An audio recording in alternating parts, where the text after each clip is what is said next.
Good evening, everyone. My name is 𝗲𝗏𝘀𝗃 here in Byron, Georgia. That's about an hour south of Atlanta, so I'm like in middle Georgia. I've been with Legal Shield. This is our 10th year in June. We've been with the company. We are 50K ring earners. I am a CDLP certification trainer, recognized as the #1 field trainer for 2019 and 2021. This year we are actually 𝗧𝗢𝗣𝗜 𝗔𝗿𝗲𝘀 Associates, and we've written over 1,000 personal apps. So we're headed to almost that 2,000 mark. It's called a Production App Award. It's a recognition from corporate for your production. That's your personal sales. And so just been focused on this space, just cross-selling here with the small business plan and our commercial legal plan and the legal plan, just covering the entire company, the entire owner and his drivers. And so we do that by cross-selling. And so you can do a lot of cross-selling here in this space. And so I focus my attention. Lamar used to always say, I wake up every day talking to transportation companies. That's what I'm looking for, trucking companies or drivers. And so whatever goals you have and you're focused on this space, you definitely can do that here. I found my mark and my niche in this arena. And so even though I'm a full service associate, business solutions field trainer, so I have a diverse book of business. We have a lot of groups, but and they from all types of industries. So, but we focus mainly on the commercial industry. That's where my strength lies. And so if we can be of service to you, let us know. Definitely work with a lot of associates on field training. And I host the accountability call on Thursday night. It's mostly like a mastermind. That call starts now at 8 o'clock, go about an hour and a half.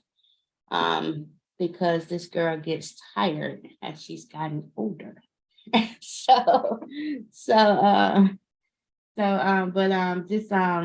Just enjoy helping others. So just reach out. I definitely look forward to working with those that are willing to work. So definitely connect if that's you. So back over to you, John. Thank you, Saranda. So my name is John Hoffman. I'm the guest trainer with Ellen Roman this coming Saturday on the CDLP certification training. Started in the tire business when I came across Legal Shield. It was presented to me, and I was in my own tire business. And at that time, I worked prepaid legal that time, part-time. And after about 7 years, that shifted for part-time tire business to full-time Legal Shield business until I got tired of the tire business. Just got a little bit tired of trying to, get customers, collect from them, and deal with warranty issues and trucker problems. But I knew what the problems were, and that's when I came across the CDLP program at Legal Shield. And I said, well, I got a book of business already. I got all these customers, and that's what catapulted me into the commercial driving part of Legal Shield to become a trainer in this program also too. Not quite as advanced as Saranda is as far as apps, but I'm approaching the first 1,000. I should be getting there this year, actually. And looking forward to getting that award coming up pretty soon. But I'm looking forward to this training this Saturday is very important because I'm going to be sharing how to find companies, how to look for them, and my sales process and what I do to do all the key area steps Robert was talking about, from beginning to close and after the close to servicing it. Okay, back to you, Robert. All right, good stuff. So my name is Robert Dunbar. I've been with Legal Shield, PPLSI for 14 years, been a trainer for 8 years. And I like to focus on, obviously sales. And I did all different areas of Legal Shield because as an entrepreneur, I just saw different interesting things that PPLSI was doing. And I enjoyed moving around the different areas to see how I could help increase my business with the company. And I've gotten awards. I can't remember what they are at this point. I do know that I'm a 100K ringer. I got 2 50K ringers on my team. I got awards for selling memberships and team building and all different kind of stuff.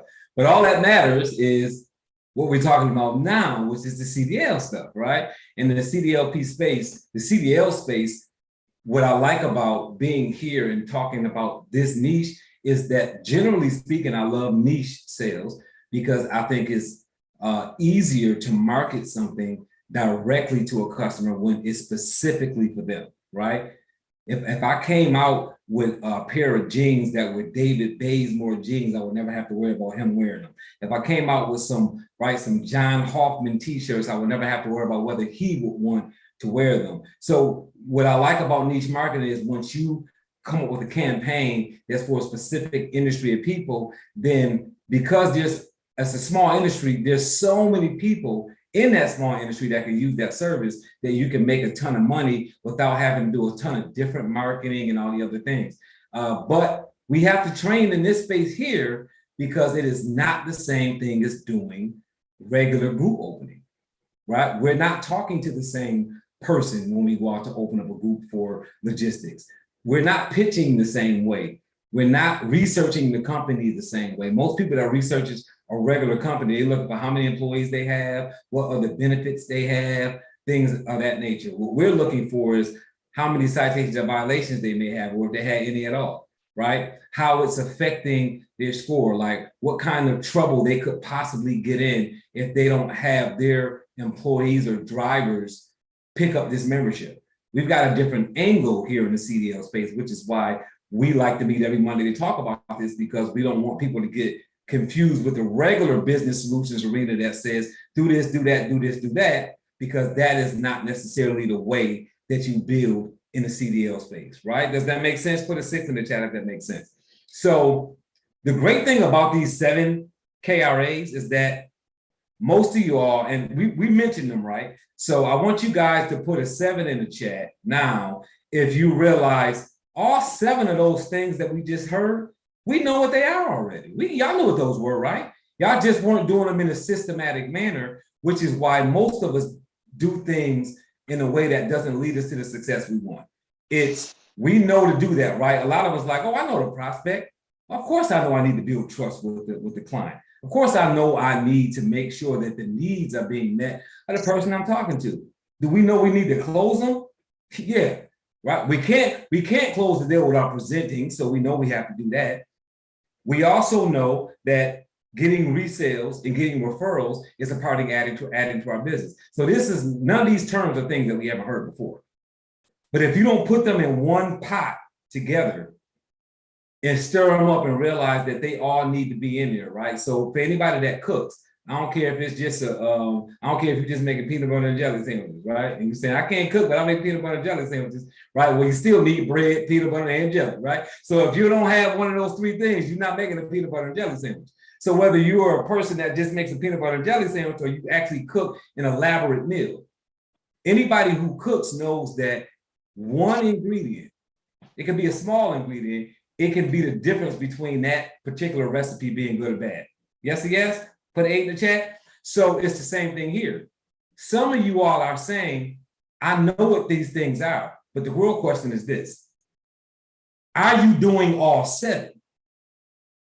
And if you aren't doing all 7 to a certain level, this is why your business, your sales side of your business is not going the way it should, because you may be doing 4 of these really good and the other 3 saying, nah, I don't like doing those. And that will affect how well your business does. So I want everybody to keep that in mind. You have to do all 7 of these. Here's the key thing. Even if you're delegating something because you don't want to do it. Even if you're delegating, it needs to be done for your business to run in a consistently successful manner. I'm not talking about you having a good month.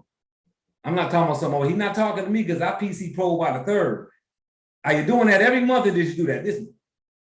I'm talking about consistent success, not 1 or 2 months, not 1 or 2 years. I'm talking about you consistently growing your business. It's turning over. You're getting new customers. You're opening new groups.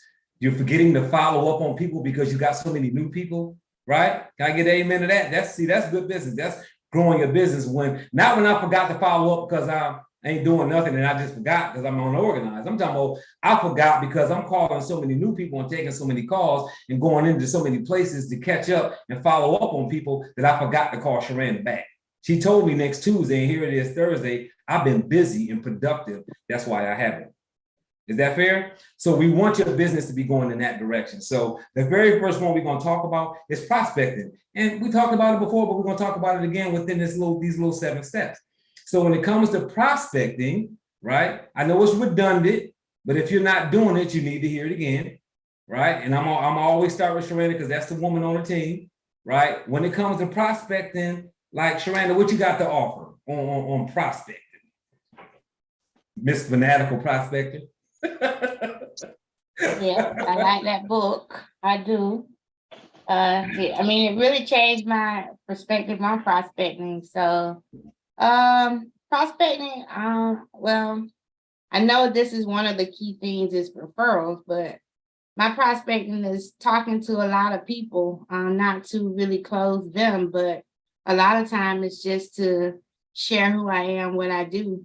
So it'll lead to a referral because that's what mostly it does. So I talk to a lot of people. I really don't have a certain amount, but you know, of course, in this space, I'm definitely focused on people that are in the commercial industry, whether I'm looking to sell them or connect with them.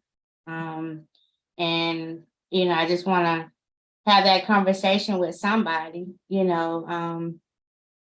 I don't really have to sell them. I've connected with a lot of people in the industry, and I'll say drivers or I'll say owners and share what I do. And maybe never sold them, but they referred to me. And so my deal is just talking to everybody in the space. And it'll always lead to something. And what I learned too is when it comes to prospecting and speaking with a lot of people, it comes to the fact that they may not buy today, but eventually they will come back and buy. But my prospecting, you know, I do have I do have a certain client that I look for, but I'm okay if they don't buy from me. I'm really okay with that. If they have conversation with me, that becomes a warm contact to me. As long as they don't hang up on me, I feel good. Like I do. I mean, we're on a cell phone, so you don't hear the hang up, but you can see the hang up. And because if you got them on speaker, but if they don't hang up on me, I feel like that's a warm contact to me now. So when I call them back, it's a good conversation because they listened to what I had to say. And I learned that quickly to say something that would grab their attention in those first 30 seconds. Because if you don't, that'll cause a hang up. That's what I have on prospecting. My prospects, I will say my ideal client initially was, of course, the person that had the bad violations, normally anywhere from 1 to 10. Now I really don't have a number because I've gotten well versed in the industry. I just know that the smaller the company, the shorter the sale cycle, right? I don't have to jump through hoops, you know, and wine and dine nobody. you know how I don't have to go through all that. When I'm talking to the owner, I like talking to the owner. I don't really like talking to gatekeepers. I want to talk to the person who writes the checks. And so that's who can make those decisions. And so I definitely look for those people. I definitely research where I can find the owner because I like to prospect and make it personal. I learned being general, that was a harder sell for me. So that's why I like the research and to know as much information as possible about the company when I'm talking to them.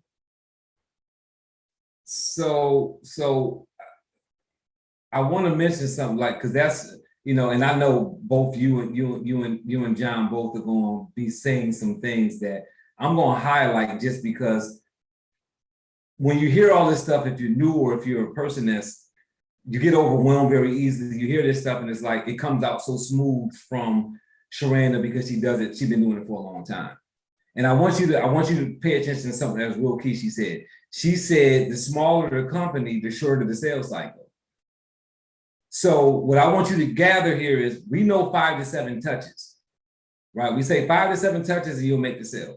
One, that is not a rule, right? That's not a rule. You're not necessarily going to close anybody on 5 to 7 cycles. That's generally speaking. And also something that we miss about 5 to 7 cycles is that's not necessarily for B2B. That's for one-on-one. That's for me selling Sharanda a vacuum, not me opening up a group. So it's normally a longer sales cycle. So what's important about what Sharanda just said is that if you're the kind of person that needs to feel that thrill of closing that deal, or you need to have that, you need to know that this is working, you need confirmation that your sales process is working, you probably need to be going after smaller companies so you can close the deal easier so that you know that it works and then move on to bigger companies, right? That's one thing. You know, shorter sales cycle, a smaller company. We also need to think about our sales. Put a 10 in the chat if you know that there have been something that you've been following, watching, getting emails about, but you didn't buy for over a year. For over a year, right? Some company sends you emails or something that you've been following on Instagram or Facebook or whatever the case may be, but it took you over a year to buy from that company. And some of you all are getting emails every single day from a company. So if you get an email once a day and it took you over a year to buy, that was literally 365 touches. You guys follow that? Oh, Jesus. They sent you 365 emails before you bought something. So what I want you guys to realize about that is that this is what we're looking at. Don't give up on this prospect because you don't close them in the first couple of months, because how many times have you bought that you didn't close in the first couple of months? How many of you guys saw email after email? I mean, deleted the emails, saw the email and got pissed off. How many of y'all saw my emails and got pissed off at me and then still got on something that I was doing? You guys follow what I'm saying? Look, use that psyche for your own, when you're running your own business. Sharanda, I saw your hand up. Oh, okay, I was gonna put my hand up. That what you just said is what helped me in the B2B space. That's what changed my whole thought process in this B2B space. I thought about what people did to me. I'm not quick to hang up on people no more. I try to give them the benefit of the doubt. I try to be nice to say goodbye, versus being rude and hang up, right? Because I know at the end of the day or another day, that's me calling somebody cold, right? And so I'm not quick to hang up on people. I try to say goodbye nicely, right? I think about how many times, like he said, I got an email and I didn't buy, or how many times, and then I ask for information from most of these people I'm getting emails from. You know what I'm saying? You sign up for something and they start to send you emails and you say, man, I'm not ready for that right now. I think about all that when it comes to me on the other side of that. And so it makes it easy, like he said, not to give up, because I think about, I search in my emails now for things that I know is in there that I may be looking for, that's been going on forever. People been sending it to me. So everything that is done to me, I think about when I'm doing it to people. And so it made me change my thought process on the whole process of this sales and prospecting thing, because at the end of the day, what people are doing to me, I'm trying to do to somebody else. So, Absolutely. So we have to kind of think about that. Well, y'all know John, most of his training for CDLP, one of his big key areas is how to do research and how to find companies. So that is prospecting. So John, like, what's your take on this? Right. Well, I have a little different tack than what Sharanda has. I had to go out in my pickup truck and drive around communities or trucking industries, and I carry one of these around with me and just record DOT numbers or MC numbers or names of companies if I see them. And then I take them back home and then I research them. So I spend, what do you say, 90% on sharpening the axe and the other 10% chopping the tree down, right? So I spend a lot of time doing the research because I want to find those people that I want to talk to. But going out and if you're 30 or 50 points away from PC Club, if you go out and find a couple truckers, working on their truck, polishing their chrome, or just sitting around their truck, and talk to them, hand them a card, you're going to sell some memberships that way. It might not be a group, but you're going to sell some memberships because they want to, they like people talking to them, and they're not going to think it's not like a phone call with a hang up on you, okay? Because you're right there, and you're going to be able to, show them what you have, give them some information, and then when you talk to them, you're going to be able to say, well, who do you work for? And then give them other information. And then if they're interested in your plan, you say, do you think, could I use your name if I talk to the owner there, that this is something you'd be interested in, and maybe the rest of the drivers will be interested in. So that's what I do. I go out there when I go prospecting. I record DOT numbers on my digital recorder, and then I research it, later on, and I sort them on my spreadsheet, and then I determine which ones I want to attack first. Which ones I'm going to go after, and I put them like on a cycle where I follow their tendencies, and I watch what happens to their scores. If they don't, say yes the first time, then I'll watch them and follow up with them maybe 2 weeks later or maybe a month later when I see something's happening. I'm a little bit different than Sharanda though. When I get those calls, I hang up and I block them. I just get too many of those calls where, and I sympathize with them, and I feel the same way too. Like I'm doing the same thing, but I feel what I'm doing is more important. Okay, than asking for donations, and if I want to get that payroll protection money that they're trying to sell me to, and I just go, just want to say give up, okay, but I won't give up on it, because I know that I swallowed the Kool-Aid, drank the Kool-Aid a long time ago. What we have is very unique, and we are helping people. We are actually helping truckers keep their livelihood alive. Because I don't know if any of you have ever been a member perks and you clicked on that insurance quote button to get insurance quotes. How many calls do you get from that thing? It's like well, I'll never do that again. But yeah, it's horrible, So you just kind of learn those lessons and about that, and I don't try and let myself into that. But when I go out, when I prospect, I try and mix my calls up too. Brian Tracy wrote a book called Eat That Frog, like get the toughest thing out of the way first. I like to kind of set the day right first. So I'll call it a friendly customer first. Just put me in the mood. Sometimes just say, okay, this is going to be a good day. I'm not going to call that Eat That Frog first. I'm going to eat that cheesecake first.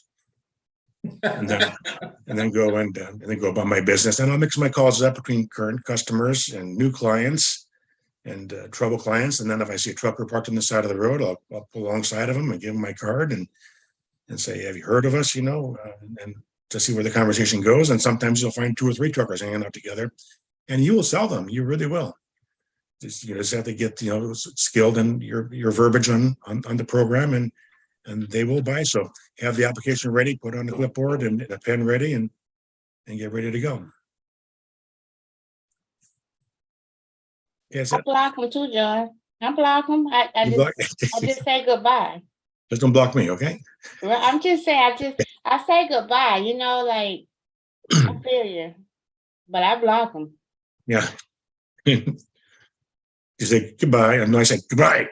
Right, or just hang up. You gotta just hang up because you hear that boom, and here it comes. Yeah. I'm in a lot of police things right now, and firemen's right now, and I'm sympathetic to them, but I give it to church, and that's where I'm giving my money. So, John, with your prospect, I'm gonna ask a question, Dunbar. Oh, go ahead, Shram. I know you do spreadsheets with your prospecting. I know you do Excel. Do you use any type of CRM to alert you to go back, or are you just efficient with your spreadsheet and you just, this is you have this one major sheet that you work on and maybe it's color coded? How are you, besides just going to look at it, do you have some type of alert on some of those that you're like really following? How do you do your follow-up on that Excel sheet? Because you say you're watching. Yeah, my spreadsheet is color coded to hot prospects or warm prospects or dead prospects. Not as black those guys out, but after I have a conversation with them and if I feel it's going to go somewhere, then I'll transfer it to a paper sheet. And the paper sheet is where I have my tracking blocks where I go back and when I go back to that area, a town again, if it's a certain vicinity, I'll go through my box and pull out the ones I am going to be near, and I'll check their scores and they say, okay, it's time to call this guy back. We don't want to make a pest of ourselves, certainly, but we want to make sure that they know who we are and that we're just not going to disappear. You want to make yourself memorable, not forgettable. And for those who may not normally be with us, or for those that may be wondering, like, we're taking our time and going through these. So I'll assure you, we're probably not going to get through all 7 today, because the whole thing for me is about the information. So hopefully it's helping you guys. So whatever we get to today, whatever we don't finish, we're going to keep on going and finish them off next week. But it's important because it's about the growth in your business. Any more questions there, Sharanda? Oh, no. Good. All right, good stuff. So that's prospecting, talking about, right, going out, getting those new customers. So the next key result area is building rapport and trust. Like building rapport and trust, which is basically, okay, I called and I got Daryl on the phone once, right? I got him on the phone and he showed a little bit of interest. He didn't hang up on me. He wasn't nasty. He didn't say he was going to buy.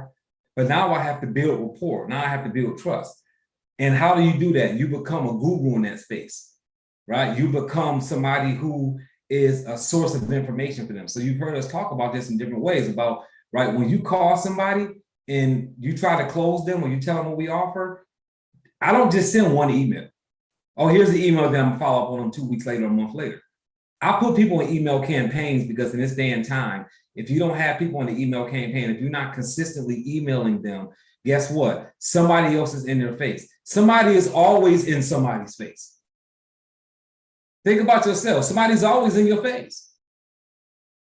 A Zoom to get on, right? A training to take. Somebody's always in your face. So your prospect has somebody else in their face. So the reason why you're consistently sending things to them, the reason why you're following up, the reason why you're becoming a source of information for that person is because when you do that, you start to build rapport and trust. So go back to yourself again. How many times have you said, right? And I'm talking about a general topic that, like Sharanda said, you may click some stuff and ask some questions about some stuff, and now you're getting emails. And you might be getting emails from 2 or 3 different sources on the same topic, but who do you end up buying from? The company or person that's made you the most comfortable. That's who you buy from. When you get ready to buy it, like Sharanda said, oh, I didn't need that then, but I need it now. Let me go find these emails. These emails have been making you feel a certain kind of way unconsciously. So now you're comfortable reaching back out to a specific person. So now put 11 in the chat. If you needed something, know that you're getting emails from people about it, but you choose a specific company or person that you know you want to buy it from, and you contact them based on those emails and do business with them. You want to be that person. You want to be that person. And you're not going to be that person if you're nasty because they're not answering your emails. If you're nasty because when you talk to them, they're not in the mood right now, they got something else going on. That's why it's good to be patient. That's why when you're following up, you have to be following up with the purpose and not with I'm going to close this person today, but inform them until they close. And for everybody that says, well, what if the person don't close? What if they don't close? You're not going to sell everything to everybody. When you die, you're going to still have prospects in the pipeline. That's what's going to happen. If you're in sales, whenever you finally leave this earth, you're gonna have people that would have bought if you would have stayed alive, but you died. So the point of me saying that is that you're always gonna have somebody in the pipeline. You're gonna always have somebody in some step of the cycle. You're gonna have some people that's never gonna buy nothing from you, but they're gonna take all your free information until the day that they die. So the point here for you to understand is that you're running a cycle. And you have to build trust and rapport by saying, did you know this? Did you know that? Did you know this can help you? Did you know that can help you? Hey, we've been doing this for a long time. We've got the best result in doing it. You're constantly giving them information about why we're great, how we know how to solve the issue that we solve, and what's going on in that industry so that they know that you're informing them, because guess what that means? If you're informing me this much and I'm not your customer yet, what are you going to do when I'm your customer? That is how that prospect is looking at that. So you have to always be in that mode of knowing they're going to buy when they're ready to buy. Your job is to keep on running your cycles. Does that make sense? You got to build that rapport and build that trust. So when they're ready to buy, they choose you when it comes to that, right? So I see, I'm gonna go out to Sharanda here, but Timothy, I see your hand up. Yes. Good evening, everyone. Robert, I'm glad you mentioned about the campaign. The question I have, those who use campaigns, have you received a kind of like an email from the person you send the campaigns to stop because you send them too much? Have you guys run into that situation before? Me, I used to run into those so much that I cut that button off my system. So I'm glad you asked that question. Psychologically, when I first started running email campaigns, when I used to see, because it's not about a person contacting you. When you run an email campaign, there's a subscribe, there's a unsubscribe button. So they don't have to send you an email and cuss you out or any of that. They basically gonna hit unsubscribe, right? So when you run email campaigns, the law is you have to have an unsubscribe button. Mm-hmm. And you have to have your address on the bottom of the email, so your PO box or whatever. So at one time when I started maybe a year in, it was almost depressing, like the hangups, guys. I'm just being transparent. Hey, people unsubscribing from your emails. And then guess what? I was on a training one day and the guy said, I got to a point to where I just cut off the button on my side that told me I was getting unsubscribed so that it wouldn't hurt my feelings. And I did that for a little while. And then I got on another trainer once my skin was thicker, and the other trainer said, getting unsubscribes means you're doing your job correctly. If somebody's not unsubscribing from your emails, then guess what? You ain't sending enough damn emails. If people are not unsubscribing, then you're not getting on their nerves. And you are not going to make sales if you're not getting on people's nerves. I'm sorry. That's sales. Sales is you have to get on people's nerves. You have to call people too much. If you do not, you're not going to make sales.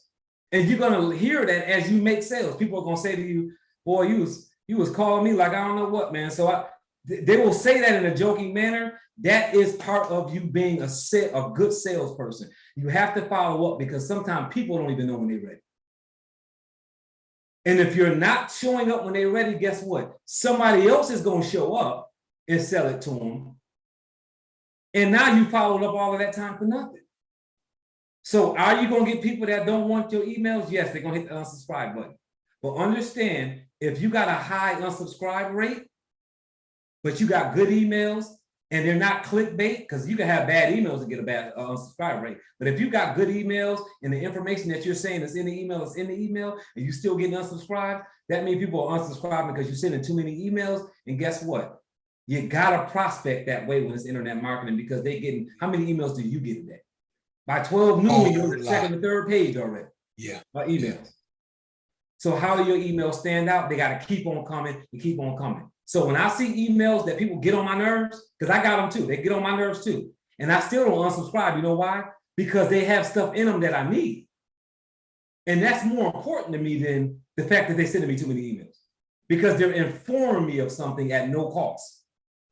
And I use the information. So guess what? It's a bigger pro than it is a con. That's why it's important to make sure that you're sending good information, not shoving the product down their throat. Buy this, buy this, buy this. No, give them information about their industry. Tell them things that they need to hear. Send them an email that informs them so that they can protect their business, even if it's not them directly buying your product. Does that make sense? That's why that's important. So I know that was a long answer. So I'm gonna go ahead and turn it over to Sharanda because I've been talking a long time. But Sharanda, just in case you forgot the topic, because we so far into something else at this point, is building rapport and trust with that prospect that you're talking to. Well, this is something I had to learn because at one point, just with Legal Shield in general, I became a resource and then never close. So you can give too much information and that's all they see you for is somebody that, you know, gonna bring them some information or find the right resource for them. So I had to learn to be careful with that because, you know, that's what people knew me for, you know, call Sharanda, she know, or, you know, such and such told me I could touch bases with you because you know somebody, you probably know somebody that do this. Well, you know, that's a prospect, but it's going out the door. You know, you're not closing it. So, so when I chose this industry, I still became a resource, but I learned quick to start referring my people out until I, you know, either closed them or they knew that whatever I was offering was just important as what they were looking for too. Now that can be tricky, but I'm at the point now where I build a rapport to learn more about the client. And a lot of times I may handle what is on their mind first, even though I know they need what Legal Shield offers. If I'm too pushy about Legal Shield or what, if I focus more on Legal Shield and that's not their, I mean, because you got to think, a lot of times these people don't know us. They don't know about the product. So now you're introducing something new to them and you got to show the value proposition, whereas they got something else on their mind and they feel like that's the most important thing. So me thinking that they need Legal Shield may not be what I need to lead with.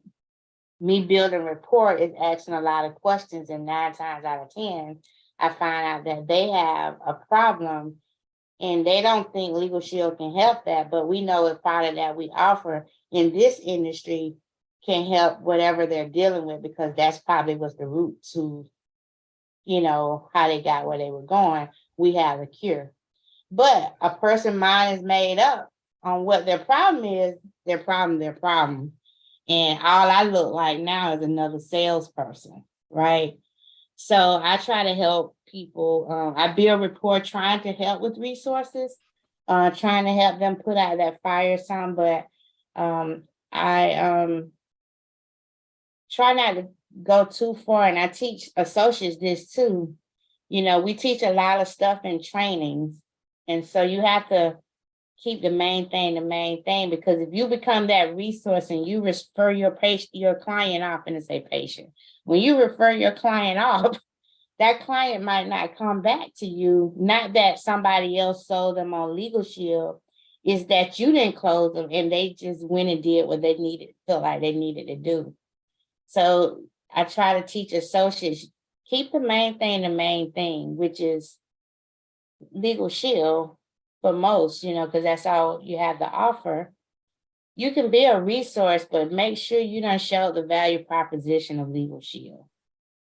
So even if they're not ready today, after they put out that fire or that fire calms down, then you can follow back up, being a good consultant or a good connection, and then maybe you can close them on Legal Shield. So you kind of have to test the waters, but I do build a lot of rapport by just learning about the company, just talking to them, listening. Because like John said, as a driver, owners want to talk too. They want to vent. They want to talk to somebody who maybe can bring them a little bit of knowledge, because it's so much that they have to deal with that it's hard to keep up with stuff. So even though Dunbar might be sending them 1,000 emails, they may not be opening them, right? And with some good information.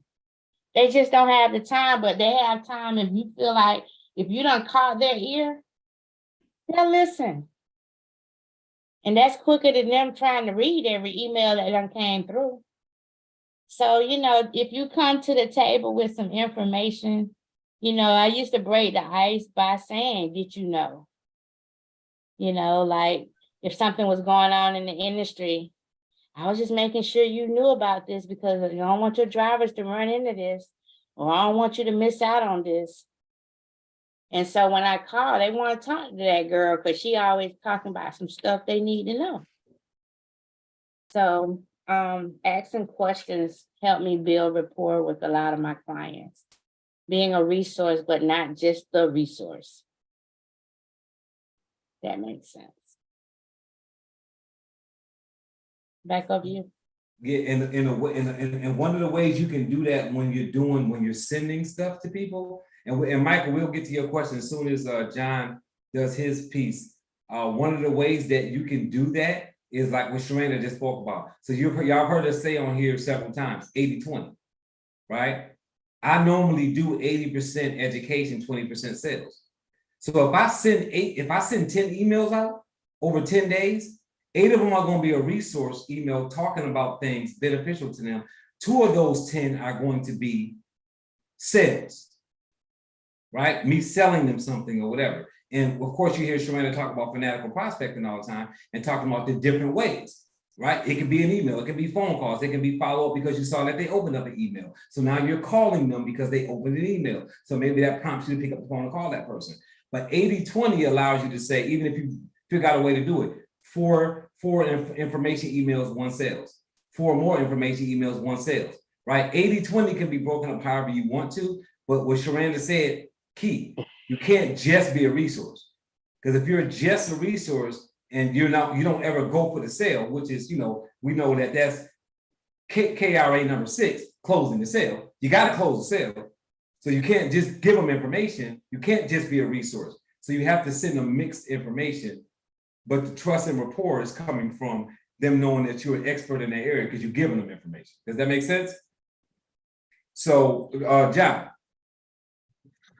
Okay, yeah, so they will pick your brain, you know, and the more answers you give them, the more you sound like the attorney. So the simple answer to that is saying, you know, that's a good question for a law firm, and that's a good question for an attorney.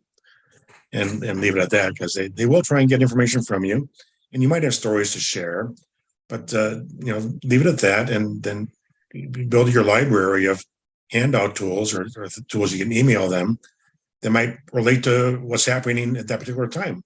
I mentioned what happened in Memphis last week. Well, I got a flat sheet that talks about what happens when drivers enter an area of social unrest, how to keep safe. So I keep that handy whenever, because it happens every once in a while that, you know, that type of thing happens. You got to pull that out and just remind people. But then you're gonna find different things in the summertime. I got something about drivers with heat stroke. And then we're going to have about, you know, the international road check coming up.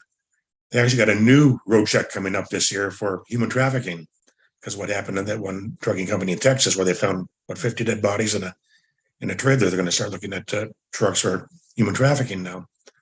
And of course, you know, raising the speed, the fines, you know, for keep up with inflation. And that's just to keep building rapport. You know, that's what you bring to that. And you say, you know, just things that are, you want to bring them things that are harmful to them. So you make them aware that these things are harmful to them.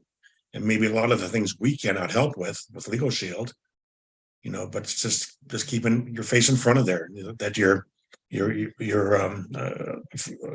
a friend, okay, that you're not a salesperson. You're coming across as an advisor, more so than a salesperson. And when that time comes, and the time will come eventually, where they say, you know, let's do this.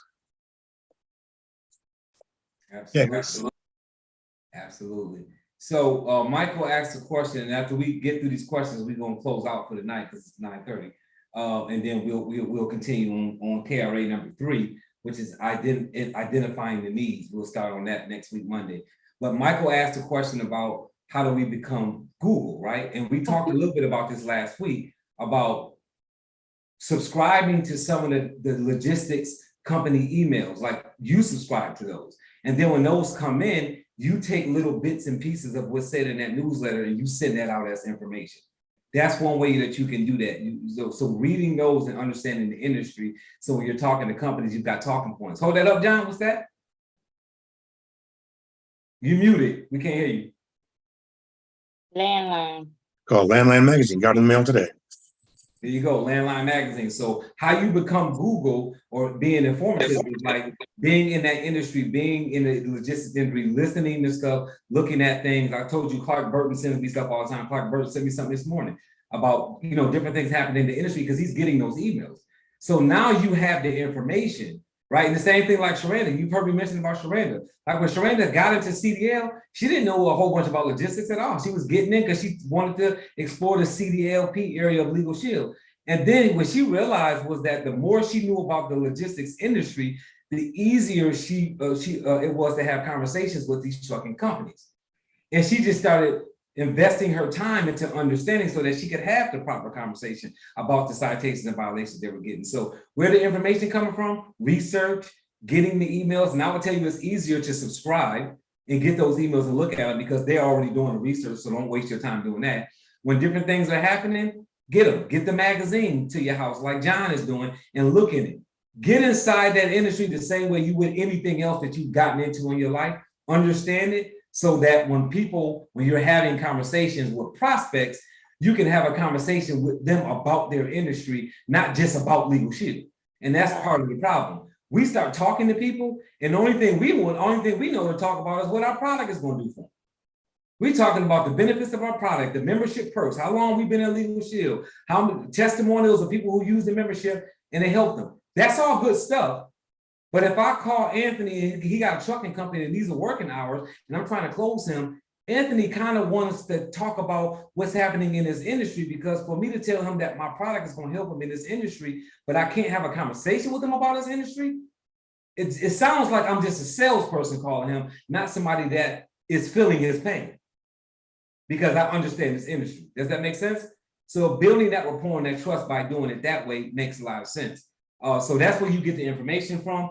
I'm gonna let John and Sharanda answer the campaign questions because I use something totally different. I don't use any of the Legal Shield campaign stuff, so I can't speak on that, but I know that Sharanda has and maybe still do, and I know John may do as well.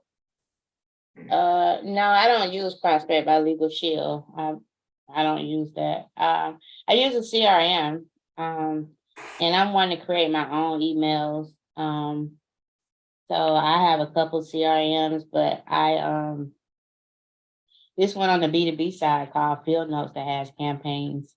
They don't have a lot of CDL campaigns in there, but it is built by Legal Shield associates. They're working to make it a B2B product. So they have campaigns.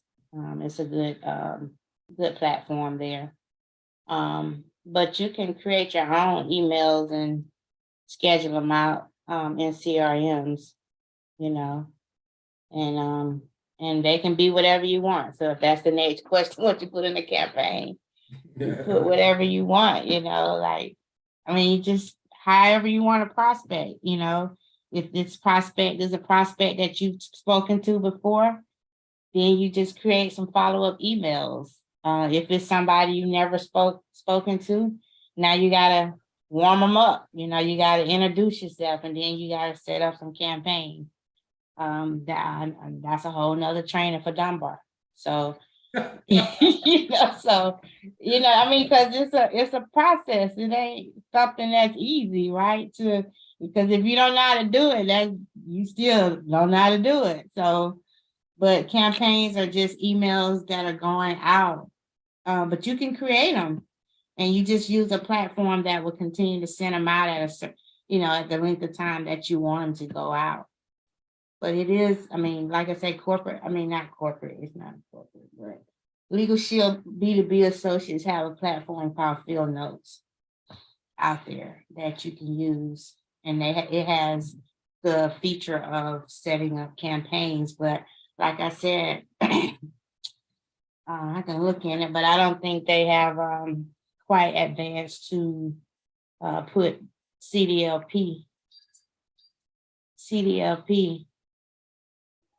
campaigns and field notes. I can look and see. I know they asked for some suggestions a couple of months ago, but I never sent them anything. But I don't think they have the CDLP, but they can. The thing about field notes is it's fairly new, so they work with Legal Shield Associates to make it personalized. So, yeah, I use HubSpot. I will say HubSpot is a free CRM that gives you email tracking where Zoho doesn't. So I will put that out there. So for those that use Zoho and you're on the free version, you're not getting email tracking. That's why you're not seeing nobody open your email. But HubSpot will let you do that on the free side. That's just tip. No, that's good stuff. John?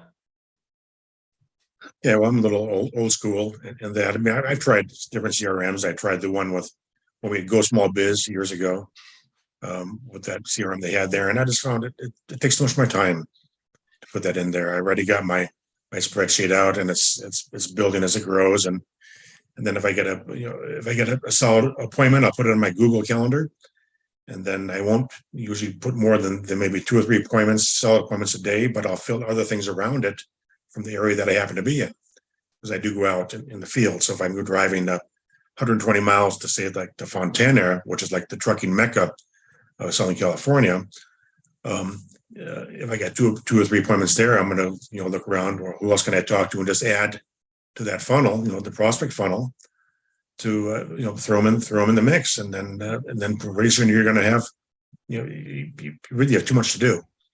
You get to that point where you have too many people to follow up on, and it gets crazy at that point. I remember there was a time I just said, I threw the phone down to the ground and said, "Don't ring anymore.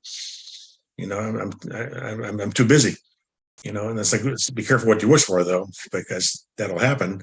But you have to really control what you're putting into the funnel, what you're taking out of it, and keep it manageable. Because it can be unmanageable, pretty fast, also too. No, absolutely. And something going back to what Sharana said about how you, when you're sending emails, about what you're putting in the emails. That's why it's important to know who to go after a specific niche, because it's a lot easier to send email campaigns if you're only going after a specific audience. Because now you can create the campaigns and you can keep using the same campaign because it's going to the same kind of prospect. So if you choose a certain size company, a certain kind of company, now you can keep the verbiage the same, and you can just send those email campaigns out to people to do it that way. I'm a big proponent of having your own branding, not that using Legal Shield, you're selling Legal Shield or PPLSI, whichever you're calling it nowadays. When you're selling it, at the end of the day, you're selling that product. So like, we're not getting around that.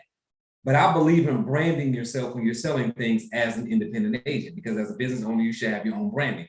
What I like about having a CRM, like a separate CRM, like a HubSpot or whatever you're using, is you can have your company name with your logo, and you can be, right, whatever the name of your benefits company is. And now you're just offering Legal Shield as a service, or PPLSI, or ID Shield, or whatever you're selling, small business plans, right? You can be a small business consultant company selling that small business plan to companies. So when you can brand yourself that way, you send email campaigns, now you're at least separating yourself a little bit from other Legal Shield PPLSI people that may be talking to that same person, because now they see you and your company name, and they may, right, go with you, not even knowing that you're actually selling the same product as maybe Anthony Norris that's sending a PPLSI email. So it gives you a little bit of, right, separation there when you're doing it that way. But email campaigns and sending out emails, and I don't even necessarily mean a funnel, guys. Like, you don't have to complicate it. I'm not saying create a funnel. I'm saying you should have emails that go out when you call a person. It shouldn't just be, "Oh, John asked me for this, I'm gonna send him this email, but then I'm not gonna do anything else after that but call him 2 weeks later." There needs to be some regular communication, because that's what building rapport is.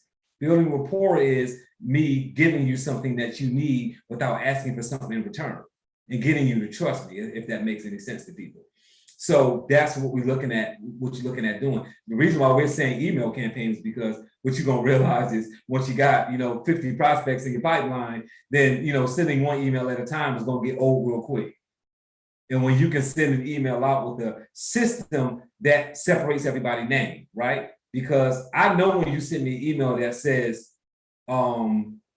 just starts talking to me, you know what that tells me? That tells me that 𝗏𝗏𝗍𝗫 sent an email to 30 people and I'm just one of those 30. I don't feel special about that because he didn't say my name, so I know he sent out a bulk email to me. What I like about a HubSpot and things like that is you can send an email and I can send 30 emails to the 30 of you all here, and every email has everybody's name in it individually. Now I've sent 30 personal emails by clicking one button. So it's not about a funnel, it's about being able to send emails in mass to a bunch of people who are in the same place with you, right? I'm prospecting all of these companies and I'm all kind of in the same space with them. Let me send all 30 of them an email at one time. That's a touch for 30 companies. Now what's next? Who are you going to call next, or what are you going to do next?